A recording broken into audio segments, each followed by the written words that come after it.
भगवान साकार है या निराकार? कोई कहता है भगवान साकार है, कोई कहता है भगवान निराकार है। आखिर ये सच्चाई क्या है? जानने के लिए देखिए पवित्र बाइबल में प्रमाण। संत रामपाल जी महाराज जी प्रवचन। जिसने सब ब्रह्मांडों की रचना की, जो कुल का मालिक है।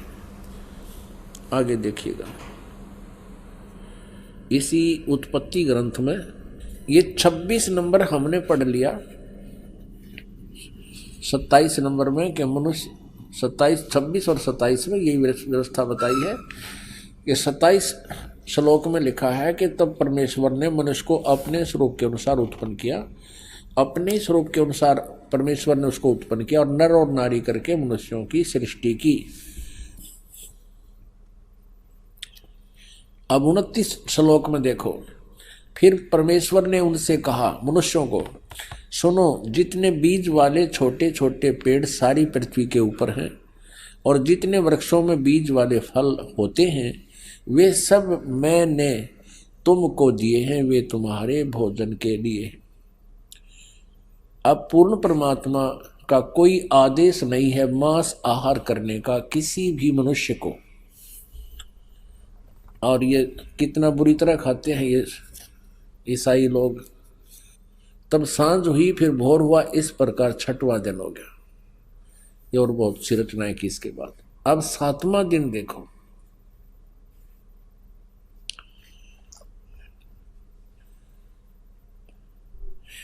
यो आकाश और पृथ्वी और उनकी सारी सेना का बनाना समाप्त हो गया 6ठे दिन।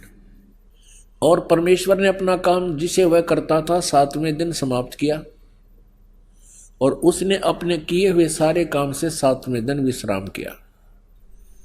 और परमेश्वर ने 7वें दिन को आशीष दिया, उसे पवित्र ठहराया, सृष्टि के सारी रचना के काम से विश्राम लिया। अब पवित्र बाइबल से बहुत सी रहस्य जो है सामने आएंगे। इसमें यह भी आपके समक्ष आएगा कि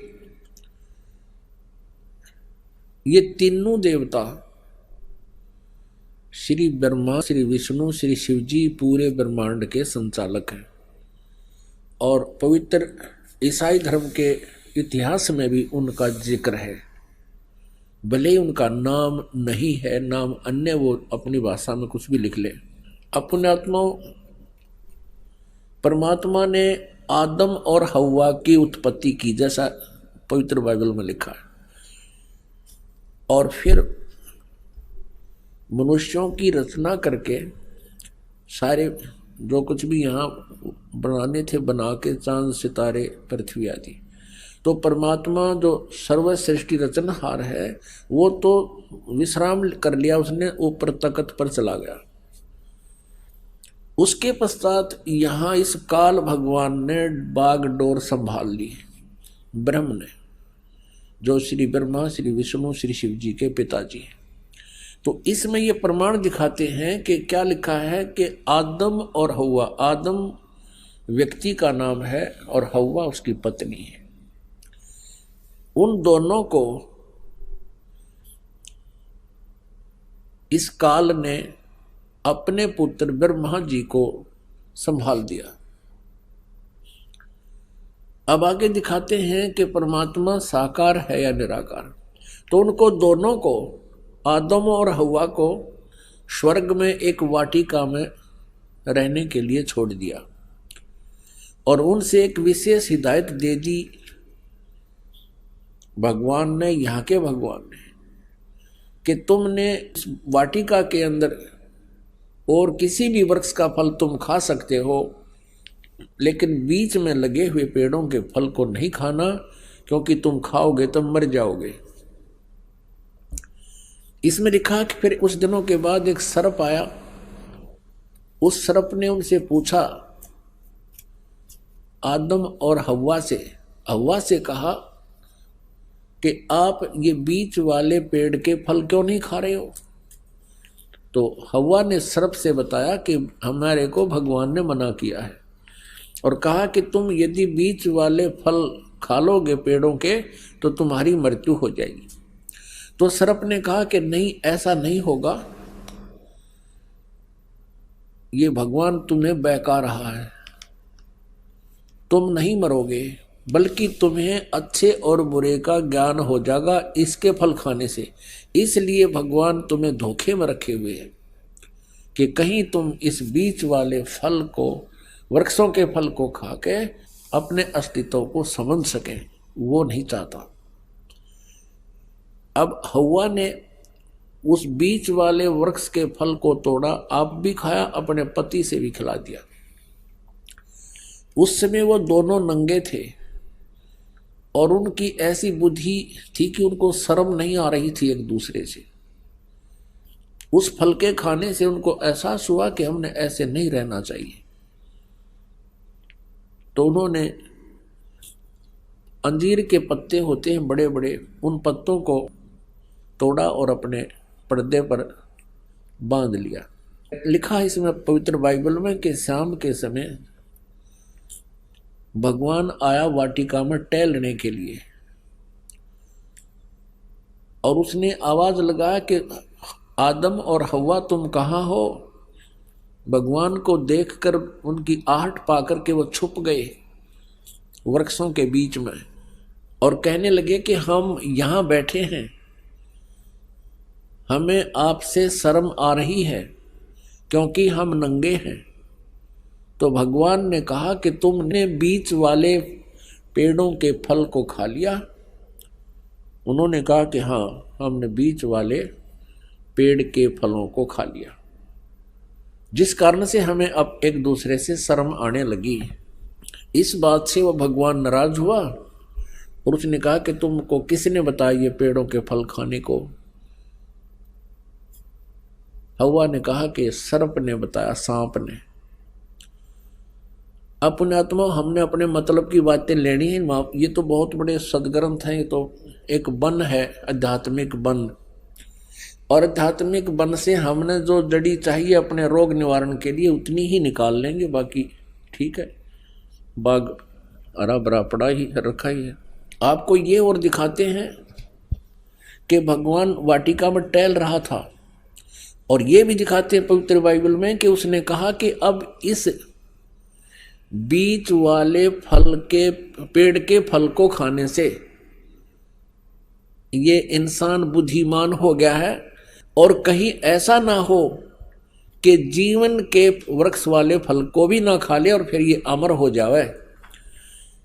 इसलिए उसको वाटिका से निकाल दिया उनको और उनके चमड़े के कपड़े बनवाए भगवान ने। तो भगवान निराकार की तरह गया। कहाँ से हुआ निराकार, ये कहाँ से लाए ये थ्योरी, ये सिद्धांत, ये देखिएगा। ये हम पढ़ रहे हैं पवित्र बाइबल और जेनेसिस 3 यानी 3रा अध्याय, मनुष्य का पतन, पृष्ठ नंबर 9 पे।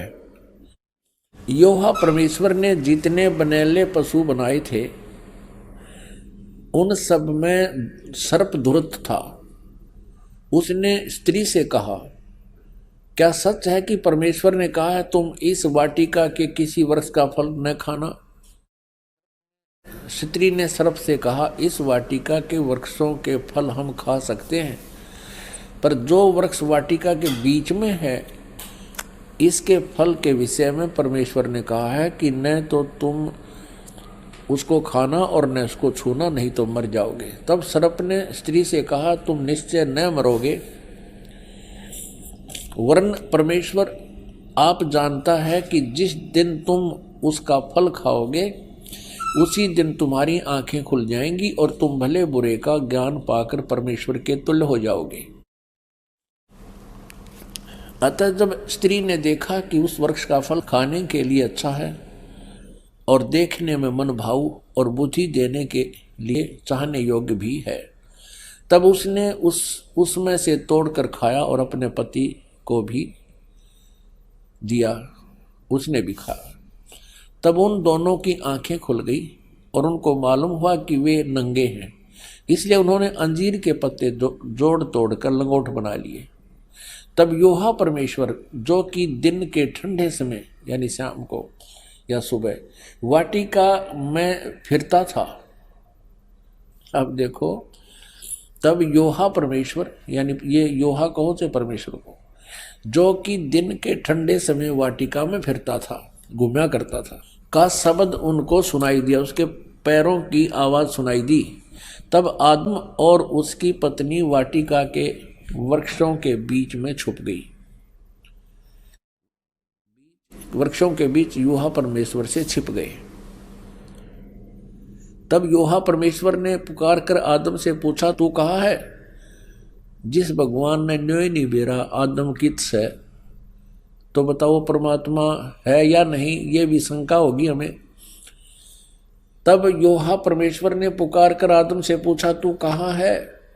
उसने कहा, मैं तेरे शब्द बारी में सुनकर डर गया, क्योंकि मैं नंगा था इसलिए छिप गया। अब उसने कहा, किसने? यूहा परमेश्वर ने कहा कि किसने तुझे बताया कि तू नंगा है? जिस वृक्ष का फल खाने को मैंने तुझे मना किया, क्या तूने उसका फल खा लिया? आदम ने कहा, जिस स्त्री को तूने मेरे संग रहने को दिया है उसी ने उस वृक्ष का फल मुझे दिया और मैंने खाया। तब यूहा परमेश्वर ने स्त्री से कहा कि तूने यह क्या किया है? स्त्री ने कहा कि सर्प ने मुझे बहका दिया, तब मैंने खाया। प्रश्न नंबर 10 पर आप देखेंगे, उत्पत्ति ग्रंथ अध्याय 3 और 4 आप पढ़ रहे हो, अभी 3 चल रहा है। इसमें क्या लिखा कि आदम ने अपनी पत्नी का नाम हव्वा रखा, क्योंकि जितने मनुष्य जीवित हैं उन सब की आदि माता वही है। और यूहा परमेश्वर ने आदम और उसकी पत्नी के लिए चमड़े के अंग रखे बनाकर उन्हें पहना दिए। ये भगवान निराकार कहाँ से सारी बात करे, उनके कपड़े बुनवावे, घूमे फिरे, बोले बतलावे। फिर यूहा परमेश्वर ने कहा कि मनुष्य भले बुरे का ज्ञान पाकर हम में से एक के समान हो गया है। अब भगवान एक से अनेक हो गए। फिर यूहा परमेश्वर ने कहा कि मनुष्य भले बुरे का ज्ञान पाकर हम में से एक के समान हो गया है। इससे सिद्ध है ये भगवान इस सतर के एक से अधिक हैं। इसलिए अब ऐसा ना हो कि वह हाथ बढ़ाकर जीवन के वृक्ष का फल तोड़ के खा ले और वो सदा जीवित रहे। एक और प्रमाण दिखाते हैं इसी पवित्र बाइबल में, ये देखिएगा। ये प्रश्न नंबर 11 पर भी यही समर्थन है। ये उत्पत्ति ग्रंथ है, 4-5 अध्याय हम चल रहे हैं। अब 5वां अध्याय में भी यही स्पष्ट किया स्टार्ट में, आदम से नूह तक का इसमें जिक्र है, विवरण है। आदम की वंशावली यह है कि जब परमेश्वर ने मनुष्य की सृष्टि की तब अपने ही स्वरूप में उसको बनाया। अब डबल दूसरी बार फिर यहाँ पर प्रमाणित कर दिया कि परमेश्वर ने मनुष्य की सृष्टि की तब अपने ही स्वरूप के में उसको बनाया। उसने नर और नारी करके मनुष्य की सृष्टि की और उन्हें आशीष दी और उनकी सृष्टि के दिन उसका नाम आदम रखा। अब स्पष्ट हो गया, 2 बार फिर कह दिया। अब आगे दिखाते हैं, ये भी दिखाते हैं कि ये 3 हैं जो इनको कंट्रोल करते हैं। किसको? ईसाई धर्म को। ये देखिएगा, वो 3 हैं, 3 का भी प्रमाण आपको देते हैं। ये देखिएगा, ये है 24 पृष्ठ और वही उत्पत्ति यानी जेनेसिस 17-18। 3 अतिथि। अब्राहम ममरे के बांध वृक्षों के बीच कड़ी धूप के समय तंबू के द्वार पर बैठा हुआ था अब्राहम। तब यूहा ने उसे दर्शन दिया। उसने आंखें उठाकर दृष्टि की तो क्या देखा कि 3 पुरुष उसके सामने खड़े हैं। ये तीनों ब्रह्मा विष्णु महेश। जब उसने उन्हें देखा तब उनसे भेंट करने के लिए तंबू के द्वार से दौड़ा और भूमि पर गिरकर दंडवत की और कहने लगा, हे प्रभु, यदि मुझ पर तेरी अनुग्रह दृष्टि है तो मैं विनती करता हूँ, अपने दास के पास से चले न जाना। मैं थोड़ा सा जल लाता हूँ और आप अपने पांव धोकर इस वृक्ष के नीचे विश्राम करें। फिर मैं एक टुकड़ा रोटी ले आऊँ और उसे आप अपने अपने जीव को तृप्त करें। तब उसके पश्चात आगे बढ़ें। क्योंकि आप अपने दास के पास इसलिए पधारे हैं। उन्होंने कहा जैसा तू कहता है वैसा कर। अब देखो पुण्यात्मा, इस पवित्र बाइबल ने यह सिद्ध कर दिया कि परमात्मा मनुष्य सदृश है, वो साकार है, मनुष्य जैसा है, क्योंकि उसने मनुष्यों की सृष्टि अपने स्वरूप के अनुसार की है। दूसरा कंसेप्ट ये क्लियर कर दिया कि 7वें दिन तख्त पर जा बैठा, उसने विश्राम किया। उसके बाद इस काल के हाथ में बागडोर आ गई, ब्रह्म के हाथ में, और इसने अपने तीनों पुत्रों को ये बागडोर संभाल रखी है, श्री ब्रह्मा, श्री विष्णु, श्री शिव जी को। आपने ये भी देख लिया कि भगवान किसी दृष्टिकोण से भी निराकार नहीं है, वो साकार है। पूर्ण परमात्मा भी साकार है जिसने सारे ब्रह्मांडों की रचना की, और आगे ये देवता भी साकार है जो वाटिका में घूम रहा है, उनसे बातें कर रहा है, उन आदम और हवा के कपड़े सिलवा रहा है। और फिर अब्राहम नाम के एक महापुरुष हुए हैं ईसाई धर्म में। ईसा जी से पूर्व की बातें हैं, आदम जी के बाद की बातें। तो उसने देखा कि 3 भगवान खड़े सामने, उनको दंडवत प्रणाम किया। तो परमात्मा निराकार कहां से रहा, ये कहां से लाई ये सिद्धांत? ये था लोकवेद। लोकवेद वो होता है जो दंत कथा होती है, जो सदग्रंथों के विपरीत होता है, उसको लोकवेद कहते हैं। अब आप जी को दिखाते हैं पवित्र कुरान शरीफ में। आप किसी भी मुसलमान धर्म के श्रद्धालु से पूछिएगा कि अल्लाह कैसा है, वो कहते अल्लाह तो बेचून है। बेचून में निराकार है। अब